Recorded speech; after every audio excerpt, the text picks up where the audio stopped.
Guys, technology check, can you see and hear me? No. Okay, then we can, wow. Then we can continue with the lecture.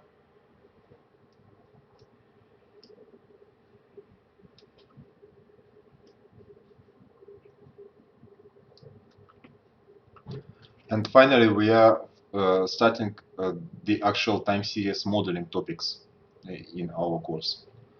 You are going to get more information about those linear univariate models from the MOOC, from the online course that I gave you the links for, and you are expected to do both, to study both what I show you and what we present you in the practice sessions and in the lectures, and also from the online course. There's not gonna be quiz questions from the online course. So the quizzes are going to be still based only on what you see in the lectures and the practice sessions. But the online course is going to be useful for your project tasks and for the exam. So on the exam, there will be questions about everything, from the course, from the project, from the quizzes, from the practice sessions, and so on.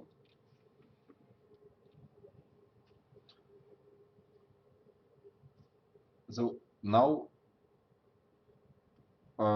yeah, this is a typo, so that's not linear, it's linear. We're starting linear univariate models, and actually we are going to work only with linear models in this course. And we are going to consider multivariate models as well as the very last thing that we do, but only for stationary time series processes. And that's only because we don't have enough time for that. If the course lasted longer, then we would consider a lot more. And as I already said, if you are interested in expanding your knowledge on multivariate models and also including the models that are non-stationary data, then you should continue studying the course. It will not help you in your project and is not necessary for this course, for the exam and so on, but that online course is actually really good. So a very quick recall of what we did so far. Well, not so far, maybe the last previous couple times. Now, we discussed the notion of stationarity a lot because time series being ordered in time and possibly unstable in real life, the real life economic data, not only economic, but for economics and economy, it is very important. They are being non-stable in different meanings. Well, these things that we call non-stationary, they change the average level, the volatility changes, there are shifts, policy interventions, and so on. Trends change. So those things that you already know. And it is important. So why we spend so much time on it? Because we need the notion of stationarity for modeling. We discussed stationarity, that there are the massive amount of models in time series econometrics are for stationary model for stationary time series. That's why we need it so badly. And now we're finally starting.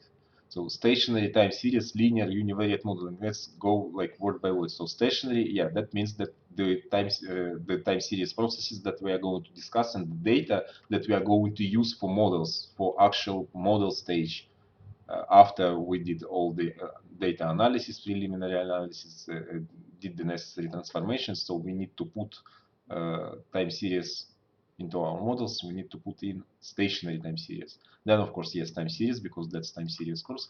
Linear means that, yeah, the models are going to somewhat resemble linear regressions to you.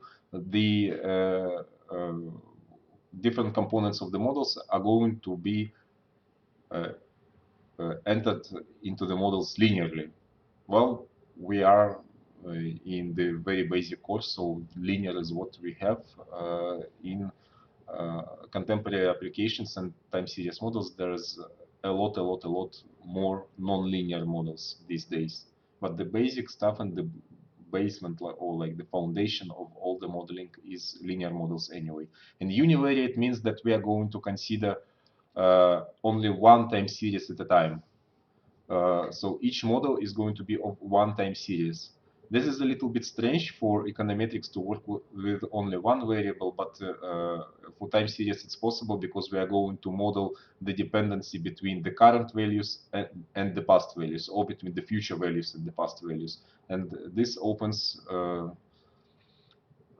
like a lot of questions about what we can do with the models, and one of the major applications for those kind of models is prediction, and this is what we are going to be able to do in a very basic linear version and only with one variable, but still we are going to be able to predict future values from past values over time series. This is why these models are used, and also we would be able to understand more about the nature of the data while we construct the models and analyze them, of course, as usual.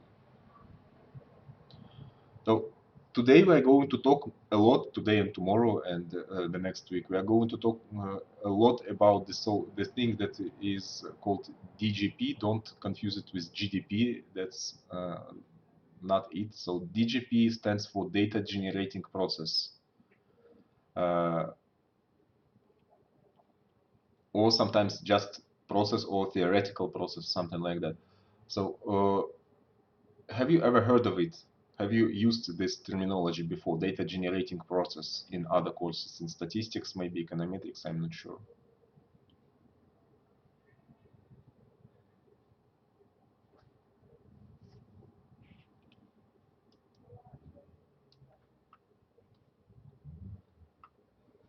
Anyone?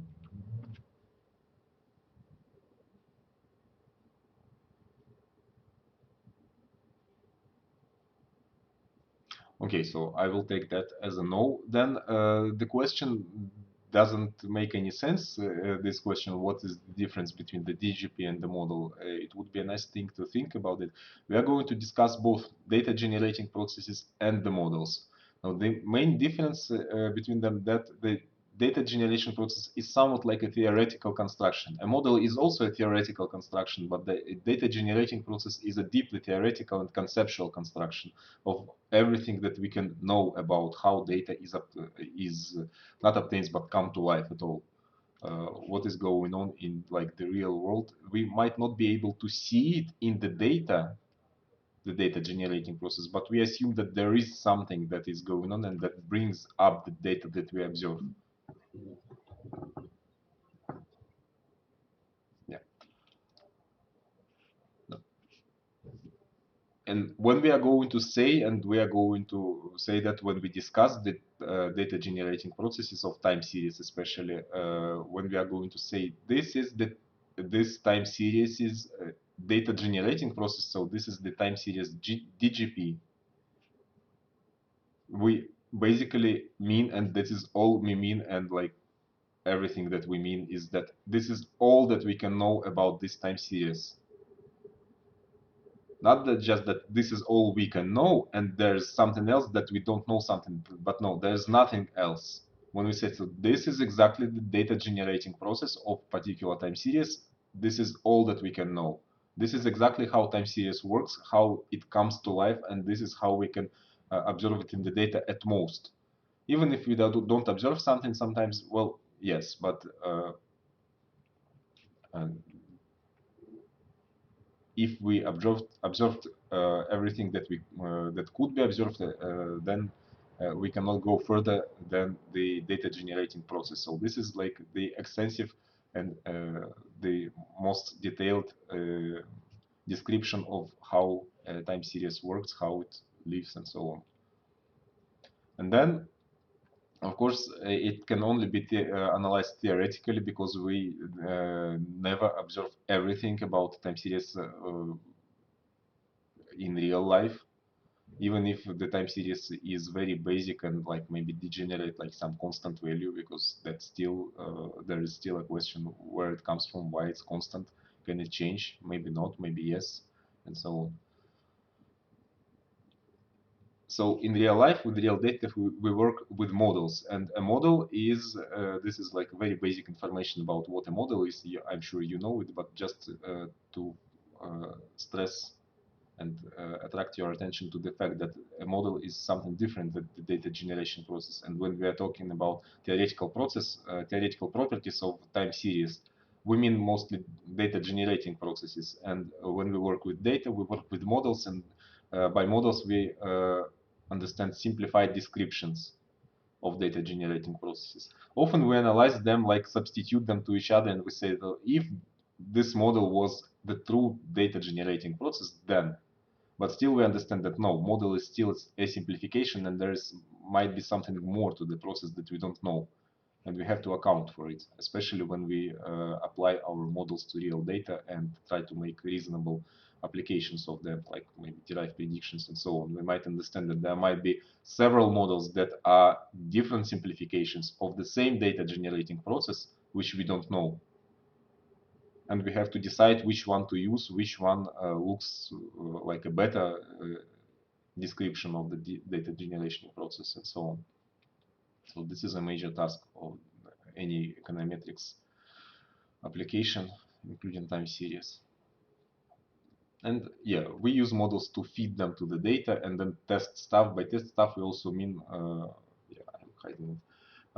Like test hypotheses about which influences what is the quality of predictions, are predictions derived from two different models different significantly or not different significantly, and so on.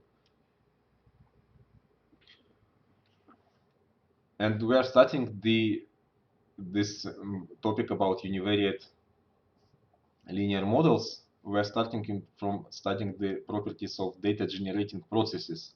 Why we need that? Well, it's gonna be obvious, because we are going to study several important, even though they almost never can be met in real life, those data generating processes. They are used as important construction blocks for models that we are going to apply to real life. This is why we do that. So we consider the data generating processes, very, very simple ones, but still very important. And then we use them to construct quite important and already quite powerful models of the actual time series. So please pay attention. Now we are going to consider different processes or different types of time series data generation. And for each of them, we're going to discuss, or we're going to state why we need it, why it is so important.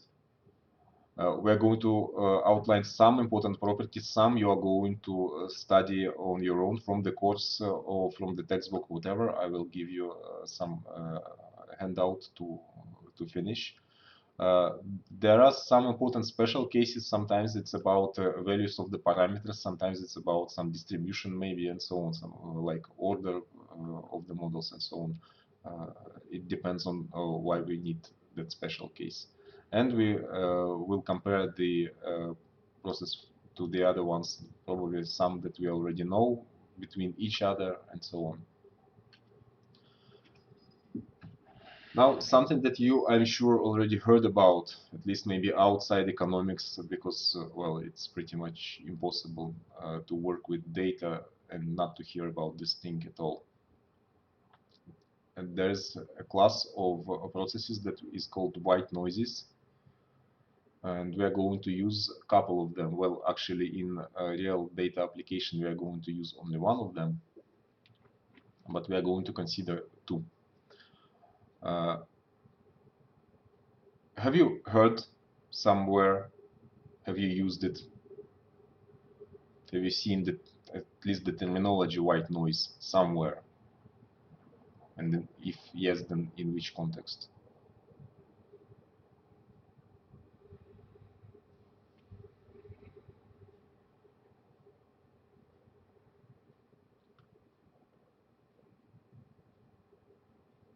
Yeah, not in econometrics. Okay, then it might be, yeah, just a sec. Mathematics needs to be reloaded. Yeah. Okay, then let's start then first from formal definitions, and then we'll discuss the essence, or maybe we'll discuss the essence tomorrow. So this is a strict definition of what a what a strict white noise is. This is the first type of white noise that we need, the strict white noise, or SWN we are going to call it. So this is a time series. This is a theoretical construction of a DGP, hence this sequence of the time series is infinite. So the time index is running from -infinity to infinity. And the series, so that the series is called strict white noise, it must follow the following condition, fulfill the following condition. It must be the series of IAD. Remember that questions that were torturing you. Random samples are always IAD. Time series are not necessarily IAD, but they can be. So this is an example of a time series theoretical construction in time series that is IAD. It is a white noise. It's not the only one, but one of the most important ones. So they must be identically and independently distributed, random values, and they must have zero expectation and some finite and constant variance. So pretty easy. Sometimes we consider even something like stricter white noise. We are not going to focus on it much, but sometimes, especially in textbooks, especially in all the textbooks, you are going to see also this. When the strict white noise is also not just identically distributed, but independently and identically, but there is a specific distribution, for example, normal. In this case, we would call it normal strict white noise, which means that they are normally distributed. Same normal distribution with zero mean and some variance or some standard deviation sigma, and that's it. And since we have a strict white noise, then we can also talk about weak white noise. That kind of is obvious, or a hint that if we have strict, then there must be something weak. So notice the difference. So the weak white noise doesn't have the property of IID, because we know that IIDness is very, very hard to observe in real life data. So strict white noise is an important theoretical construction block for a lot of DGPs and models, but when we want to make the model more applicable to real data, we try to change strict white noises to weak white noises there. If it's not possible, then, well, still we have to deal with strict white noise, but then we have to understand that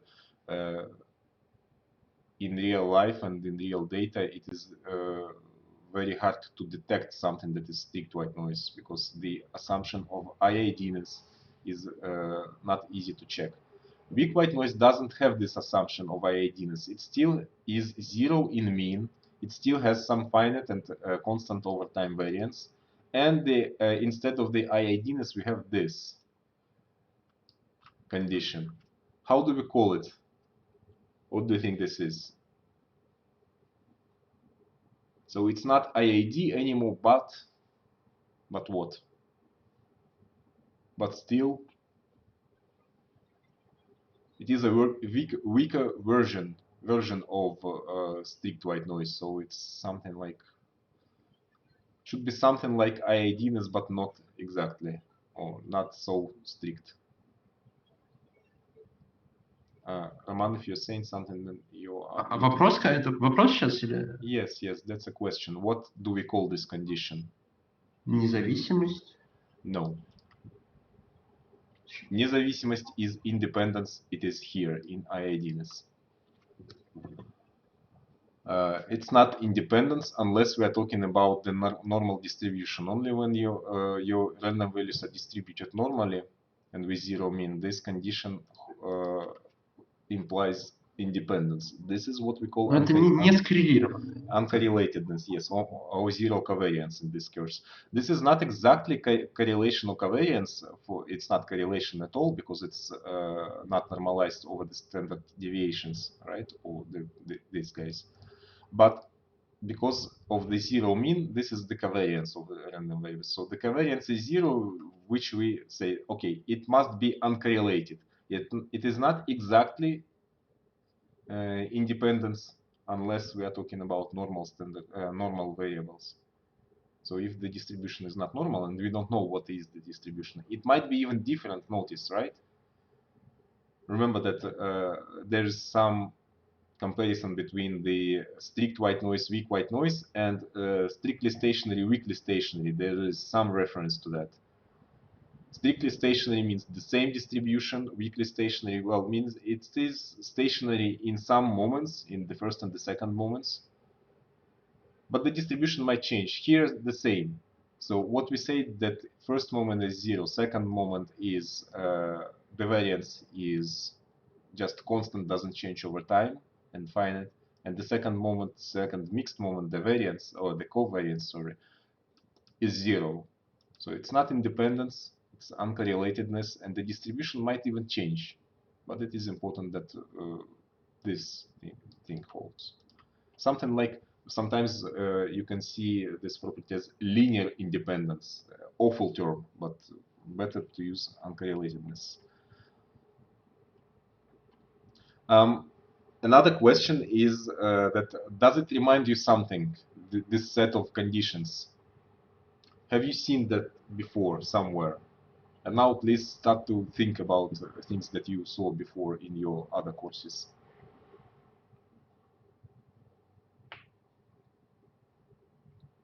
Econometrics related courses, not to make you think too much. Ну, может, теорема Гаусса-Маркова. Oh my god, why? Why Там Gauss тоже Markov средний. theorem is about something about the coefficients, estimates of the coefficient of the regression. Why would you remember that now? But yes, you're getting closer, so keep following that neural network path that is being activated now.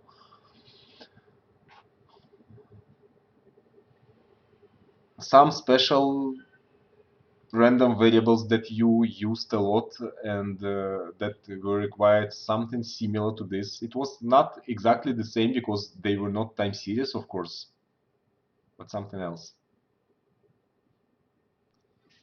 Эти остатки Yes. модели регрессии. Thank you. So this is a reasonable set of conditions that accept all this.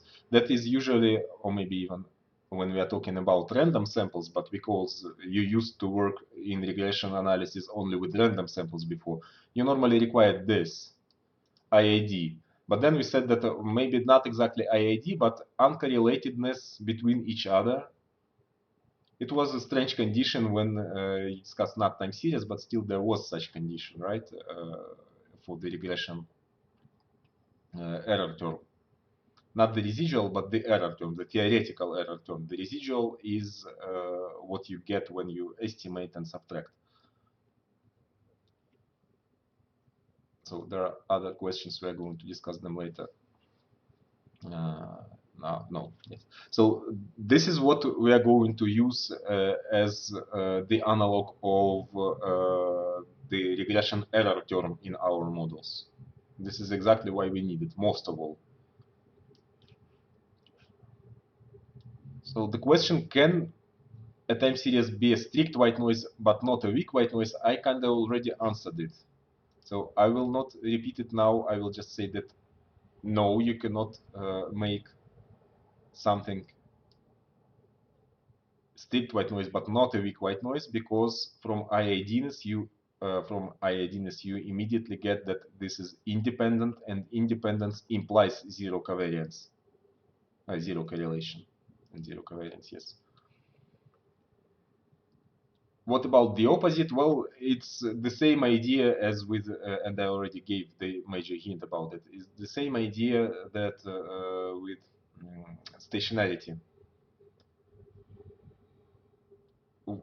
If a process is weakly stationary, then it still might be not strictly stationary because the distribution might change, the whole distribution. The same idea here. A process can be a weak white noise, but it might not be strict white noise. The easiest way to violate the strict white noise condition is this identically distributed thing, if the distribution changes. But that's not even the most important case. More importantly, we can also violate the independence.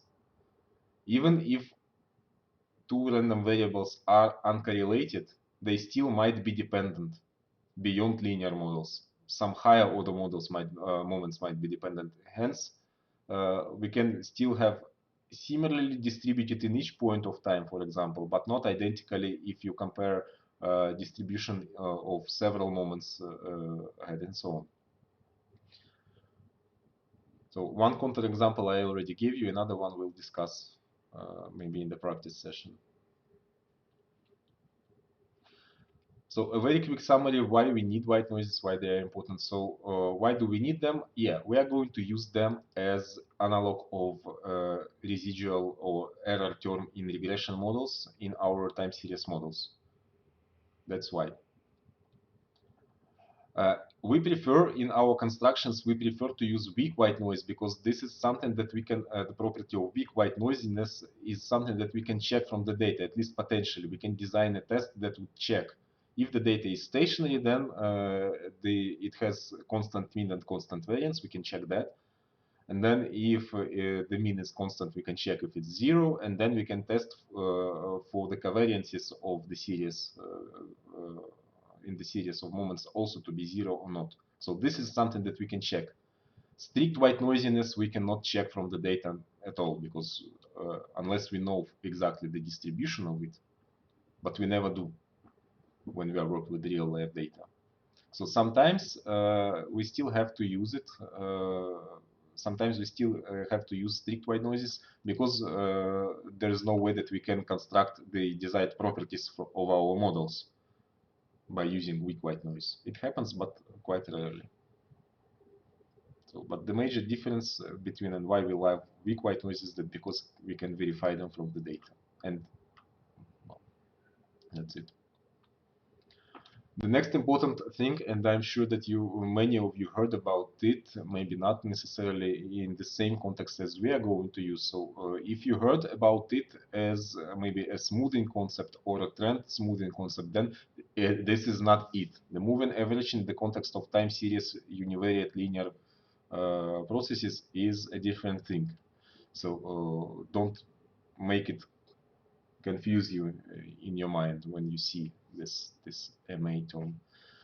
So the formal definition is like this: a time series, in this case already X, follows or is called, or we say follows a moving average process, or is called just a moving average of order Q. This is important thing. So there's order of a model comes forward. Or we just say that MA Q, where Q is, it must be finite. Yes, there is a special case of infinite order, but it's something different. Normally, when we say that it is a moving average, we mean that of finite order. If this, so something, where and epsilon follows weak white noise with standard deviation sigma. So notice that this is something really important. And a process that is already a lot more complicated than just a weak white noise. And it is an important construction block for many models, not only univariate models, but also others. And still, this is very simple. That's why we study it so intensively.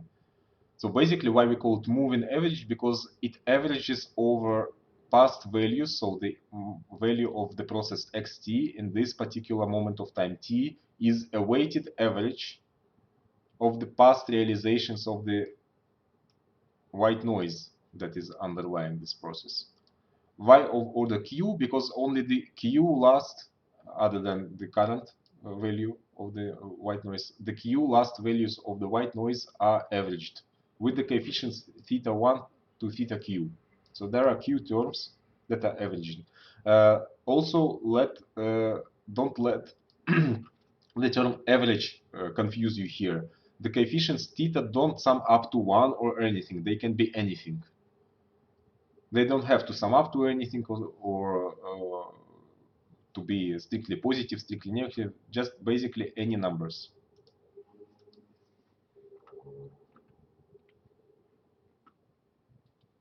And then there is a lot of questions about what are the properties of the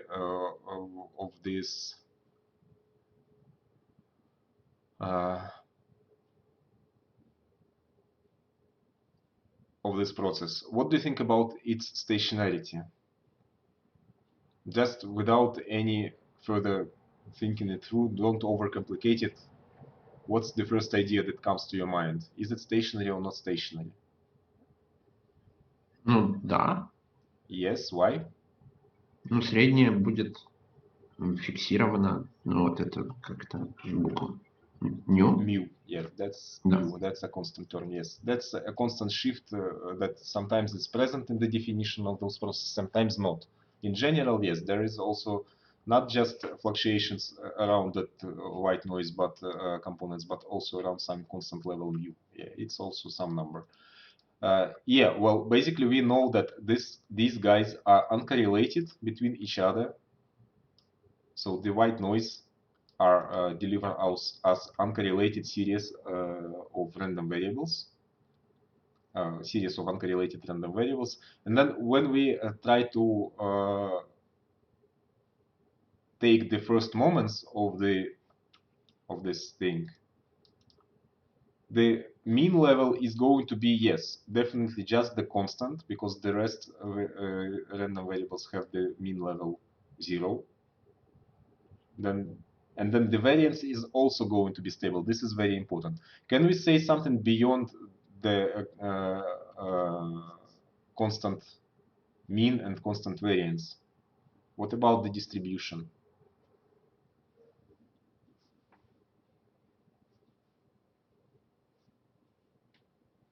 Like the whole distribution of this thing. Is it stable? Is it the same every time? Но это зависит от функции распределения, соответственно. It actually doesn't, because we cannot tell at this point. So we cannot tell anything because the white noise is weak and there is no condition that restricts in any way the distribution of this weak white noise component. And since it might be different for every of those guys, the distribution of this thing is also, it can be just very different every time. We don't know. And it doesn't matter. That's why we can only say that it is weakly stationary, because the white noise is here weak, but don't make it as a mnemonic rule that weak white noise means weakly stationary. No, it doesn't.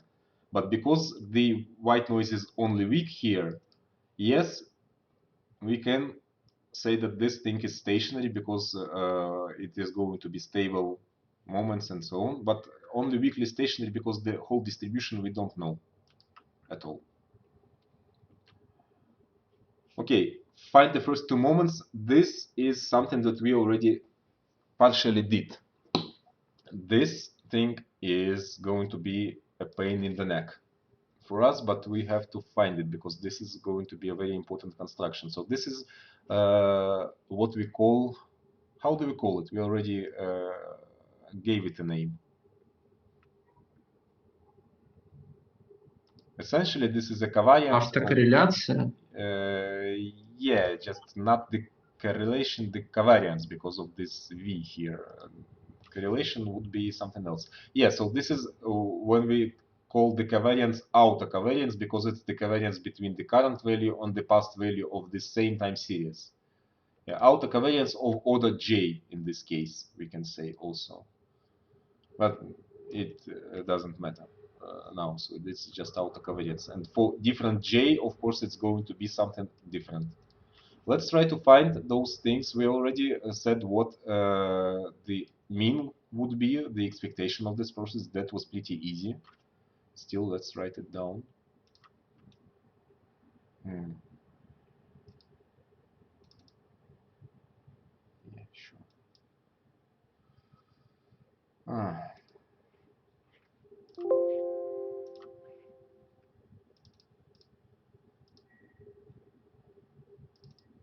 Just a sec.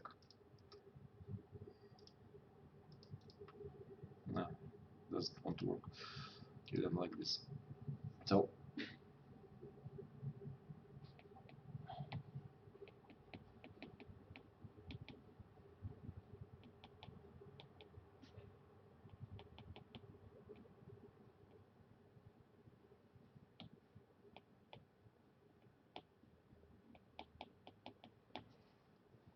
this is what we have as our process, and what we are required to find is this,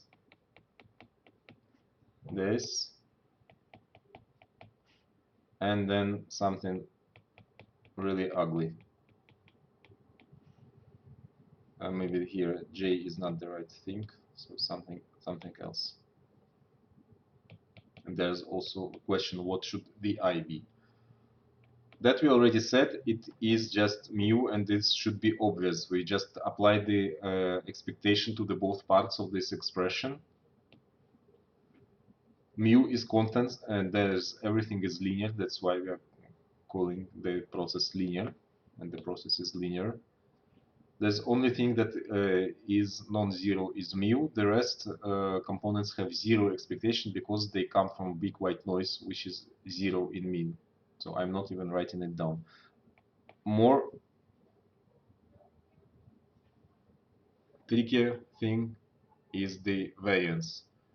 What about it? What do you think? Ну, это будет сигма квадрат на Why? 1. First, why, then what? Не-не-не, это сигма квадрат это множитель первый, подождите, а дальше сумма будет. Вот. First, why, then what? Because it's not so easy. Okay, that's going to be Смотрите, variance ну, of, yeah, so first plug in. Yeah, you can say I'm just rewriting stuff. окей. В общем, сигма квадрат умножить на 1 плюс сумма квадратов коэффициентов, которые теты. Okay, now why? Yes, you're right. Ну, потому что вариация суммы, ну, вариация... You forgot, как это by называется? the way, something. There's also this. Я? Ну, там ковариации, но они нулевые же. Вот. Соответственно, дисперсия суммы – это сумма дисперсии Yes. плюс ковариации, плюс двойные ковариации. we Но got- ковариации у нас нулевые. Вот. Yes, that's right. Thank you. So you just forgot about this one, which comes from this guy also. So not just the sum of Я theta. сказал один. Я сказал, yeah, ладно, не okay, важно. sorry. So the basic concept here that works, but unfortunately it is not going to be as easy in the future process, but still this is an important trick, even though very basic. The variance of a summation of random variables is not necessarily the summation of variances, but in our case it is. Why? Because the first random variable is not random, it's constant, so we can cancel it out from here. It doesn't change it. Then we have the summation of uncorrelated random variables with some coefficient. Epsilon here comes with 1, and then the others come with constant coefficients thetas. And yes, they are uncorrelated again because the covariance between each pair of them is 0 because they come from big white noise. And I made a typo here. That's not x, that's epsilon. Yeah, so theta we take out with square, and this is what it is. This should be really easy. That's why I'm skipping major steps. The hard part is this. It is still easier to find the outer covariance of the process of the moving average type than anything else. But let's maybe consider, before we answer to this question, the general, let's consider something simpler. Say the process is this.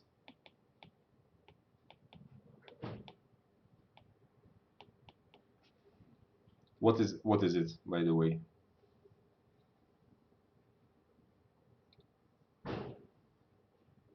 Name it, please. It's right there. Well, right here.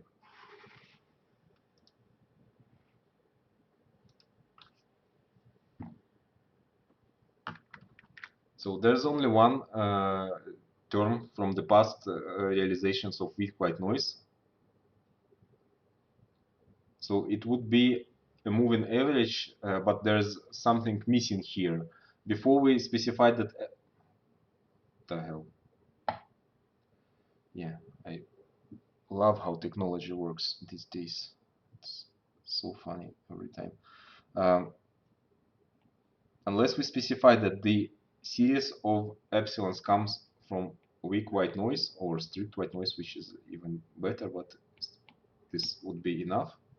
This is not anything. So without this is not even a process of any kind, because we don't know what it is. Only because we placed here some nice letters that resemble us something doesn't mean that they necessarily do follow that process that we used to see there. So this is the full definition of what we call a moving average of order 1. Again, the expectation of it is just mu. That doesn't change. The variance is, what is the variance? Just quickly from above. Ну, сигма квадрат на 1 плюс тета квадрат. Yes. And now let's do this.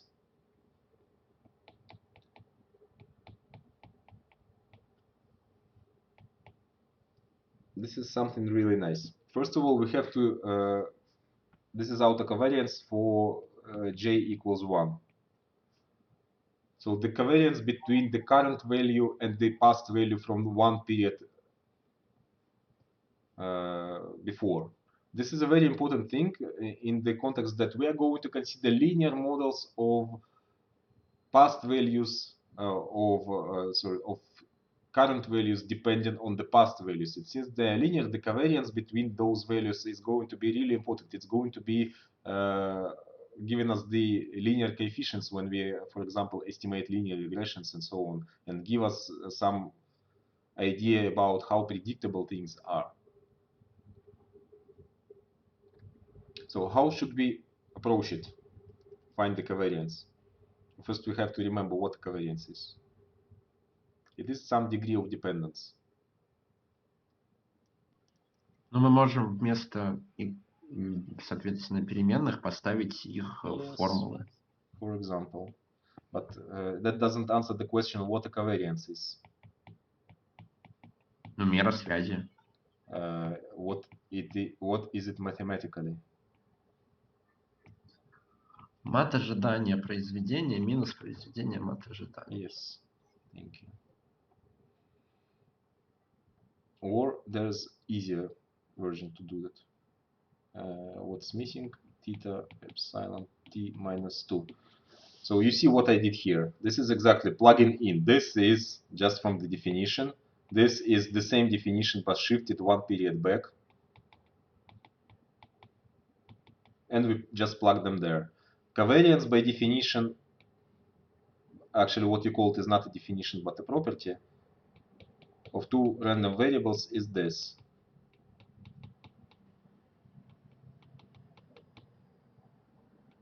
That's not definition yet, that's the property. But the definition would be something more ugly. Do you remember this?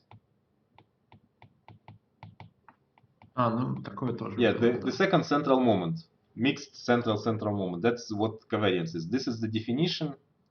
That's the property. It doesn't matter they are used intersubstitutedly. So this is maybe a little bit complicated in this case. Why? Because we see this here, where this,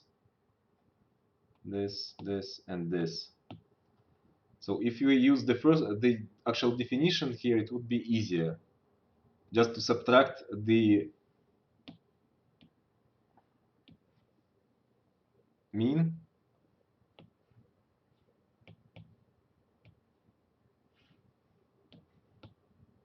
and find the what? And find the expectation of the product. So we're using this definition and the fact that we already found that that what the expectation of the random variable is the same over this over the period of time. Every period of time is the same. It's mu, and then we just subtract it. It cancels out. So what's left here is this.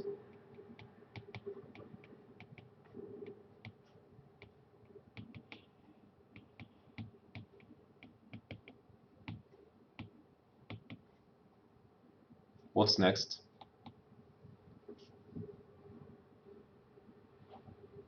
Ну, скобочки раскрыть, Yes, получается. there's nothing else. Expectation is a linear thing. We don't know yet if this is uncorrelated or not. We don't know. We are trying to find this out exactly whether those things are uncorrelated or not. So we cannot break down the product into the product of expectations. What we need is to break it down to summands, and it's gonna be something else. I'm breaking down that thing immediately.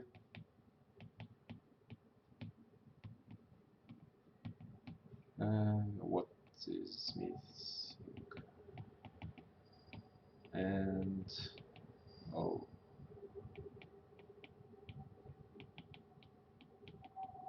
yeah, this. So what shall we do with this now? Ну, можно сказать, что все, соответственно, слагаемые, в которых у нас есть произведение, соответственно, лагов, ну, не лагов, Yes, но yeah, лагов, они нулевые. yes, Вот. yes. When you have cross products of shifted things, these are white noises. So this is the condition for epsilon to be white noise. Yes, so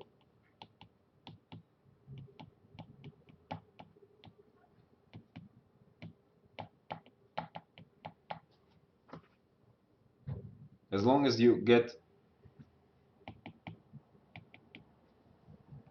different moments, then those guys are uncorrelated, so they disappear. What about the last one? What is this? Oh.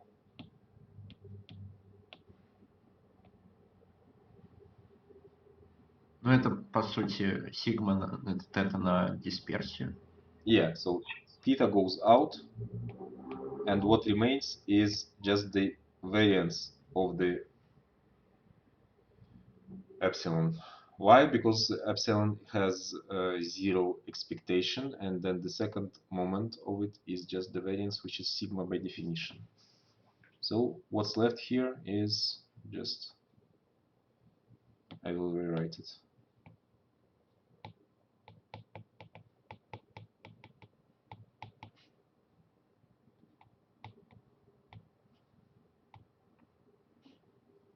So also notice that notice some tendency here. The covariance of xt and xt was what? What is the covariance of a random variable between it and itself? Ну, сигма квадрат. Yeah, that's Ну, just это variance. дисперсия, ну, короче, Yeah, дисперсия. that's just variance. Then something else dependent on sigma squared. What about if we go further to the past? The covariance of the current value and the value of the same process, but two values, two periods of time ago. What is going to change here?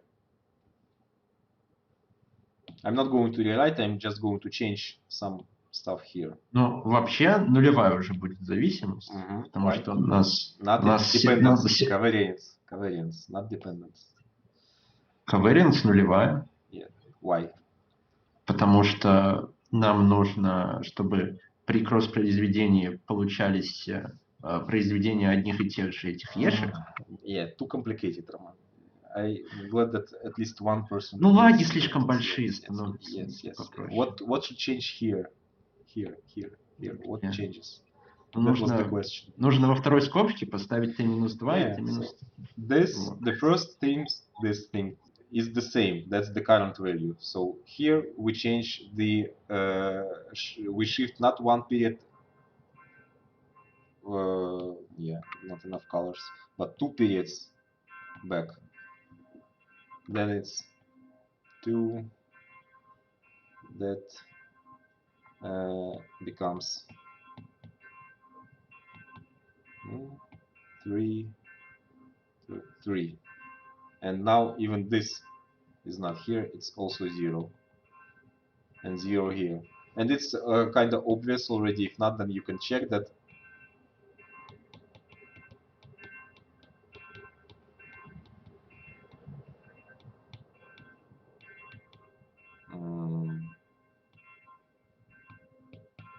yes, for all the orders of autocovariance that are not 0 or 1, the covariance is 0. So this is the property of moving average process, that it is only covariated with itself or correlated with itself within its order. And this is going to be the general property. So for you, as part of your home task or homework,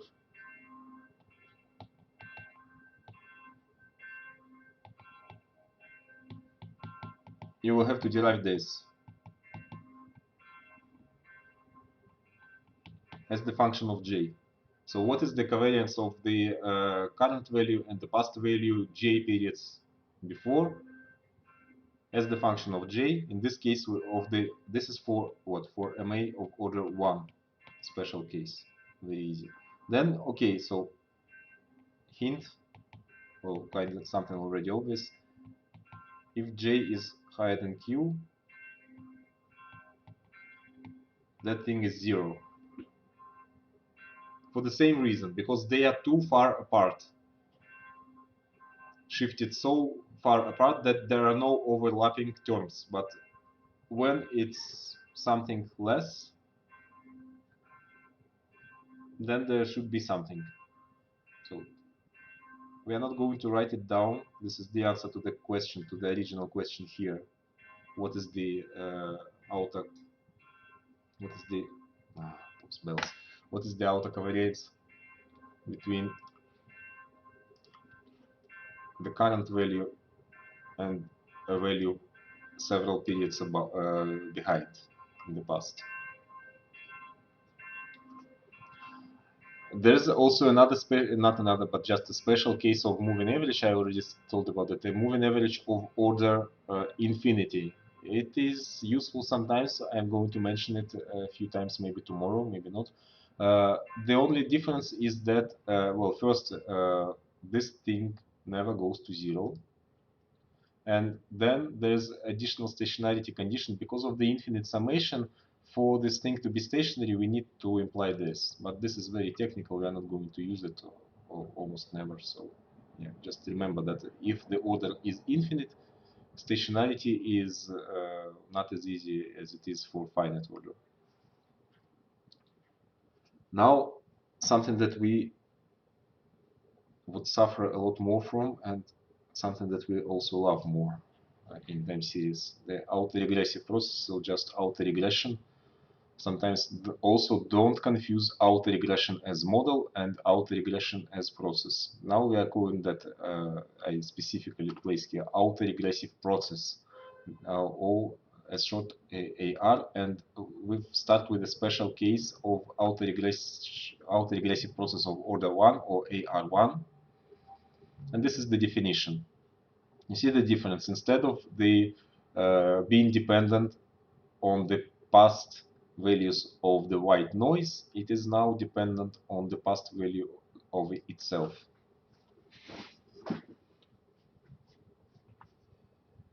That's why auto regression or autoregressive, dependence on itself. And still again, so without this addition here, this is not a process at all, because we don't know what epsilon is, and we have to state that, yeah, epsilon that brings some extra noise every term is following a weak white noise.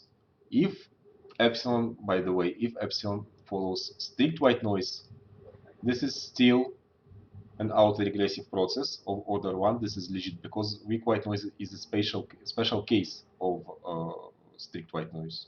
So it would be okay. If we gave the definition of autoregressive process, sometimes people do that, and that's not a really good practice. They give the definition of a process in terms of strict white noise and then substitute it, and well, no, that doesn't work like that. So now the question is when it is stationary, and yeah, this is a nice question. We are going to discuss why it is so in the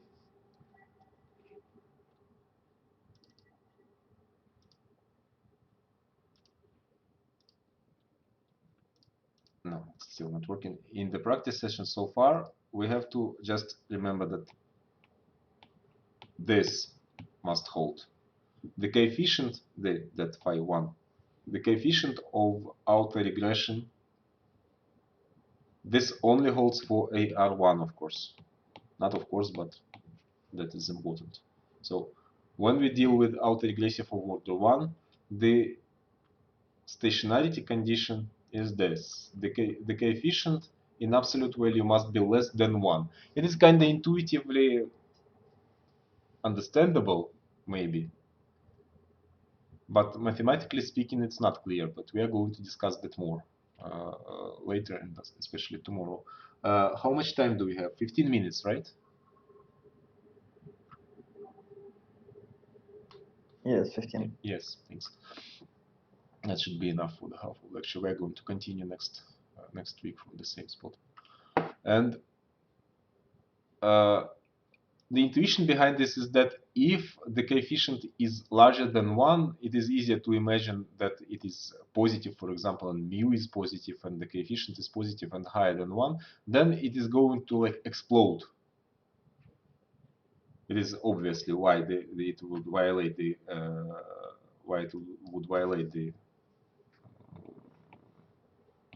stationarity.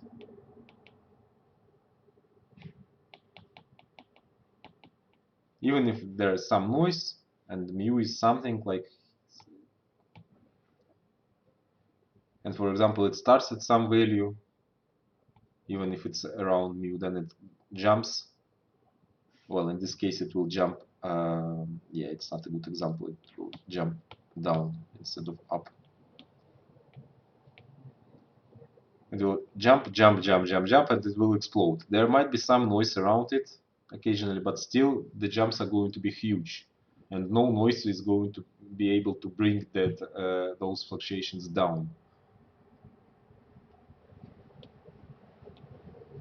And depending on how large that coefficient is, those jumps and those explosions are going to be bigger.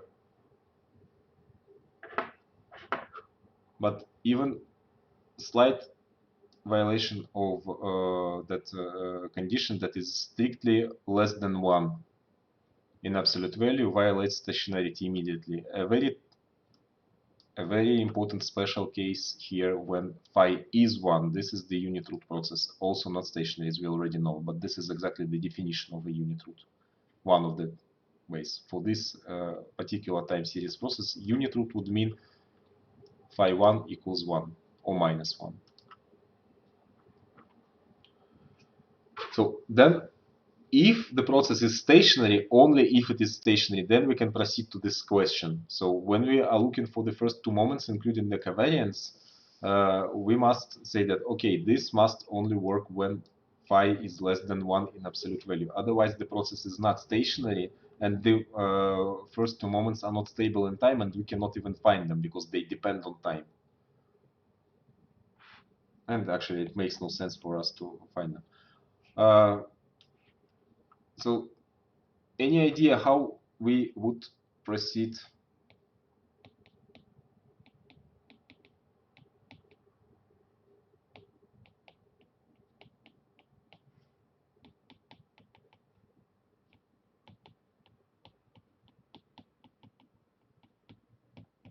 With the moments of this thing.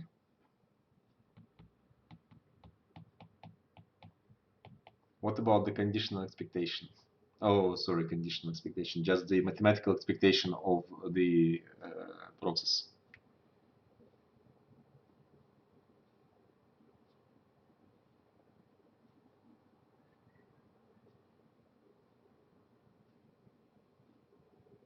Okay, just imagine that you are in a probability class. You have some random variable that is defined somehow as some ugly summation, of some other terms. There are constant other random variables, and you have to find this, the mathematical expectation of it. What the first thing you do?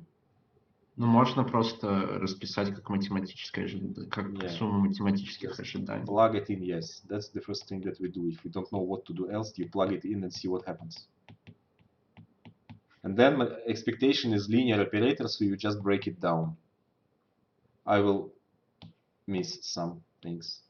So mu is a constant, so it remains constant. Phi is a constant, so we can take it out. This is something that we don't know. What about the last one? Это 0. Yeah, it goes to 0 because that's because again something is missing here. Should not miss there ever. Но это на рекуррентное уравнение какое-то похоже. Not really, is it? What can we say about these guys, these two guys? Но они одинаковые, а мы не знаем. Why? У нас написано, что они стационарные, значит они одинаковые. If it wasn't stationary, then yeah, we don't know anything about them because they change. But when the process is stationary, these guys are the same. So let's denote it somehow. Mu x equals mu plus phi 1 mu x. Yay. Now it should be easy. What is it? Ну, это будет mu на 1 минус φ. Yes. That's it. Done. So we plug it in, use the stationarity condition here, because they are the same. And there's your linear equation, and you just substitute. So now you can use the same trick and derive mathematical expectation of any autoregressive process, as long as it's stationary, of course. If it's not stationary, then no, we cannot derive it at all, because it changes. If it is stationary, then yeah, this is it. This is how we do it. What about the variance? Now it's going to be a little bit ugly.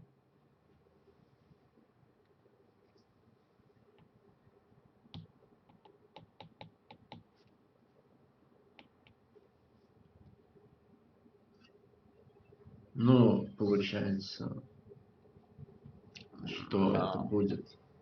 Ну, hardly unlikely that it is going to work, but let's try. Не-не-не, но это будет сигма, это фи квадрат на var xt минус 1, который то же самое, что var xt. Вот.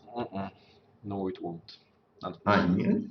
И плюс еще вариация сигма. Ну, это нет. Ну и ковариация. Ну, ковариации не будет. Что? Why? Шутите. Unfortunately not. Так, the problem, the difference between the move and average, why we could break that there and we cannot here, because this thing is not a linear operator. Но какие ковариации у нас будут? Between those two guys, this is not 0 anymore. Ну да, они не нулевые, но они одинаковые, верно? Но можно просто расписать сумму дисперсий. Ковариаций у нас не будет никаких. У нас получится φ1 в квадрате. Нет? Я тоже не прав? В каком месте? Yes, so that's right. So mu goes away, that's right. Epsilon gives you sigma squared. This thing gives you what? φ1. This and the covariance. Covariance не будет. Why? А что у нас? xt минус 1 и et будут связаны? That covariance. Oh yes, sorry, I'm flying ahead of you. Yes, I'm sorry, you are absolutely right. I am trying to minimize the time spent and doing autoregressive order of higher order already. Yes, so then the covariance of something and something, yes, I'm trying to covariate those two for some reason. Yeah, that's why we should do it step by step. Not because you are slow, but because I am slow. So, and this is Ну, In должен this быть case, 0, why? потому что это...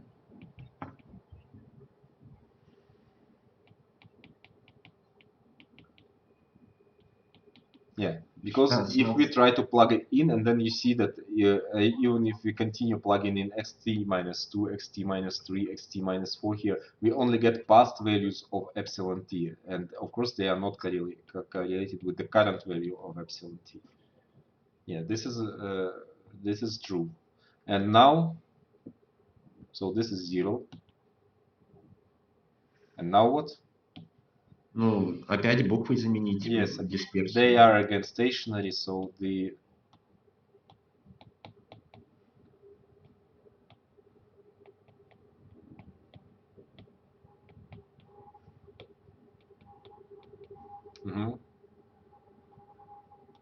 Ну, сигма квадрат на 1 минус φ yeah, в so квадрате. quite similar. That's right. There's going to be a slight problem with general process, but not in the variance. The variance is going to be almost the same, but not yet. Можете на секундочку продлить, пожалуйста, буквально секунду.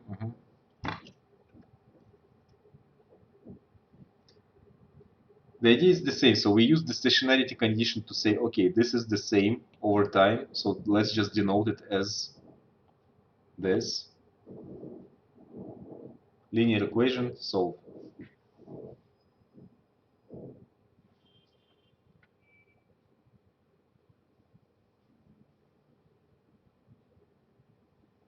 Now we can also say why, what makes a unit root process so special. If you plug in that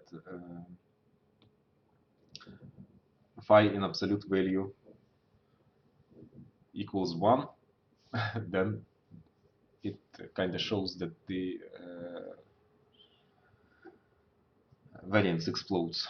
And if the coefficient phi is higher than 1 in absolute value, then the variance is kind of should be negative, which is impossible. That also gives you a hint that it is not possible here.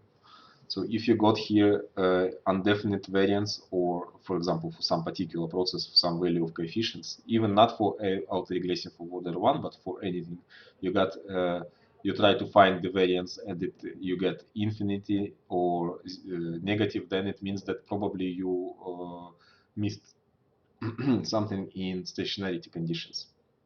Okay, the last thing is this, the covariance of xt and xt minus something, but let's start with minus 1. So the idea is the same. Plug it in, and in this case it would be better to use the this.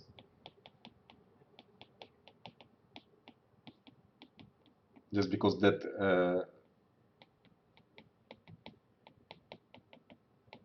because these guys are a little bit more complicated now, and it is not going to make any difference if we just plug them inside.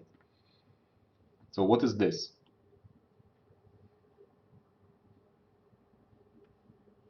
Ну, ню на 1 минус φ в квадрате Yeah, будет. they are the same, so that's just the square. And then let's find this separately.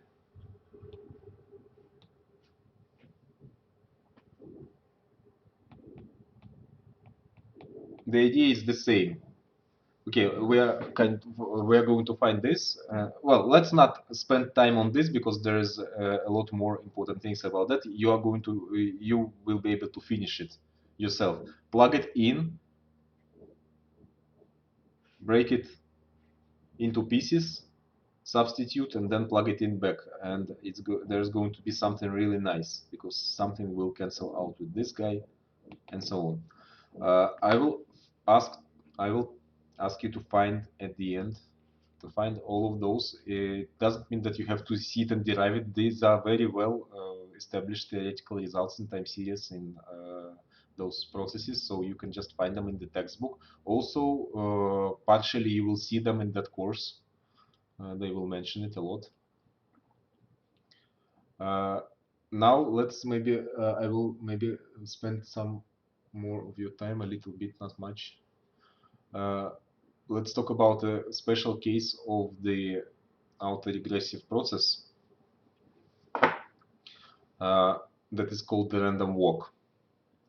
So you see the difference between the random walk and autoregressive order of plus one. This is a special case, but the difference is that there is no constant level mu, and the coefficient is exactly 1. So we know that it is already a what non-stationary process, right? So this is answered. That already answers those two questions. Is it stationary? No, because we know that the stationarity condition for autoregressive of order 1 process is that the coefficient is less than 1 in absolute value, and in this case it's exactly 1. So no, it's not stationary. Never it is stationary. And find the first two moments, we cannot find them because it's not stationary. And from what we saw just now for the variance of autoregressive order plus 1, if we do try to find it, we will see that the variance explodes. It's infinite. Well, it basically means that we did something wrong with the stationarity conditions. And in this case, yes. So we cannot proceed even to looking for the first two moments if the process is not stationary, because they are not constant over time. So what to look for? And this is the one of the simplest examples of the unit root process. So this is exactly what the unit root means in terms of autoregressive processes. But I already said that, yes. So the random walk, we are not going to use it in models. Unfortunately, we don't have time for that. But models that are using unit root are very interesting. Not the unit root, sorry, the random walks are very interesting, especially in the field of finance, financial econometrics. And now we can say what is difference between this, what is the difference between the unit root type of non-stationarity and the trend stationarity, because you can see even from how this process is formulated that it doesn't have any trend really. There's no trend. What trendy about that? This is just past value plus some random noise, and the random noise is not correlated with the previous realization of the random noise. Of the random noise, yes. But still, the dependence between the sequent values, the xt, xt minus 3, is kind of perfect. We cannot find it; it does not exist really, the covariance between xt and xt minus 1, because for that to exist, the process needs to be stationary. But from how it's formulated, we kind of see, yeah, it's perfect. But still, there is no trend. I will very quickly go through the rest of the definitions. We are going to talk more about them. So the autoregressive of order 1 process naturally extends to the autoregressive of order p. You just add other terms, that's phi 2 xt minus 2, phi 3 xt minus 3, and so on. So this is the autoregression of order p. Naturally, again, we have epsilon, the random noise, to follow the white noise. When it's stationary, then, well, there are some ugly conditions. We are going to discuss them tomorrow in the practice sessions, because there's no time now, and we are going to solve for stationarity conditions anyway. And when it's stationary, we are able to find the moments. No? Let's skip this. And the example, we are going to consider it later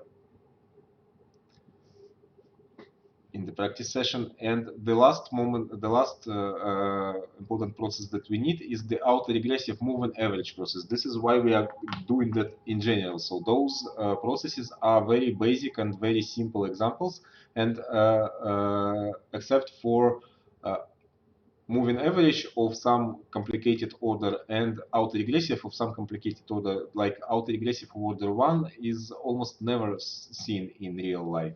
Moving average of order 1 is also not, almost never seen in real life. Moving average of higher order, yes, it can be seen. Autoregressive of order 1 is also can be seen in real data, but more often what we see is something that resembles a mixture of those.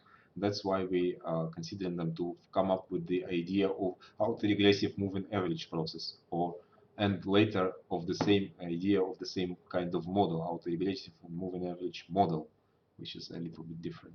So the combination of those two gives you that each moment of time, the value is defined as some constant value plus random noise and then plus weighted average of, not average, but weighted combination of previous values of the process itself and of the random noises.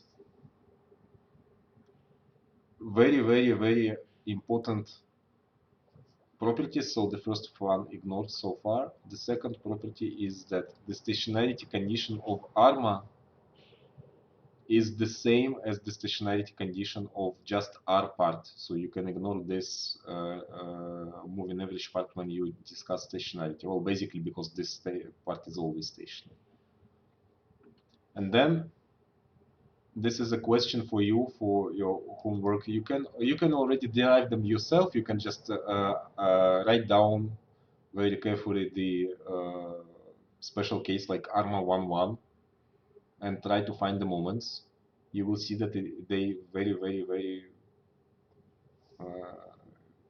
similar to what you see in the case of autoregressive process, because this thing will give you zeros. But then in variance there's going to be difference. Or just find the textbook any where you can see Arma, or even in Wikipedia read it and see how they are different from autoregressive process. And autoregressive moving average process is the most important data generation process and one of the most important models as it is. And this is what we are going to discuss next time. And this is the model, this process and this model you are going to use as the main predictive tool in your projects. So next time we are going to discuss the properties of it as model, discuss the algorithms of application of it to the data, to fit it to the data, not to predict yet, but to fit it to the data. And see an empirical example, maybe even if there is enough time. If not, then I will give you maybe asynchronous class to cover that. Yeah, we are going over time. So this is the material for the next lecture already. But at the very end of the presentation, you will find this. This is a table that I suggest you try to fill, not try, but fill. You already know a lot from it. So this is the type of processes that we considered. Strict white noise, weak white noise, moving average of order Q, autoregressive of order 1. You can skip it if you wish and just fill in this autoregressive order P. Random walk, which is a special case. Also, you can just write it somewhere on the edge. And then Arma PQ. So this is going to be the major task for you. You will be able to fill it based on the information from a textbook or the course. We are going to discuss more examples about this tomorrow, but the rest you can already feel. So the definition is basically just how it looks like, what it is. Then stationarity conditions you already know. So strict white noise is strictly stationary by, well, not strictly stationary, weakly stationary by definition. Weak white noise also weakly stationary by definition. By construction is weakly stationary. Then there's condition, never, condition, condition. Same here, expectation, 0 by construction, 0 by construction, 0 by construction, again by definition, by definition, by construction. Then it can be found, we just found it. Doesn't exist because the process is not stationary, and so on. So try to fill this table. You can do it, for example, in your homework groups, so that you don't do it individually. But that skill of writing those things down, especially for Arma PQ process, is really useful, and especially for tomorrow's class. You can do it after tomorrow's class, for example, when you can do it better. But well, see for yourself. This is a nice exercise. And the last part is just a reminder about the online course. This is not a strictly speaking homework. It is not a part of your homework, just something that I suggest you do, or some navigation along the course. Pay attention to this part. In module 3, they mentioned this, the Box-Jenkins approach, and this is what you will need to be able to model your data as Arma. And we are going to discuss exactly that the next time. So pay attention to that in the course. This is basically what the module 3 is about. If you have any questions now, so please stay and ask. If not, then sorry for spending so much of your time. And see you tomorrow. Actually, tomorrow we meet in 2 classes with me, right? For the time series and for the research seminar. Oh my god. Yeah. Можно об этом спросить о research-семинаре? Давайте research-семинаре на research-семинаре. Ну, Нет, я имел в виду, что он будет по расписанию, просто Яков Федорович говорил что-то про перенос времени. Все, спасибо. А можно спросить по квизу? Вот получается, я последний вопрос не успела нажать submit, и у меня он вылетел квиз. Это значит, вообще не сохраняются никакие ответы? Да.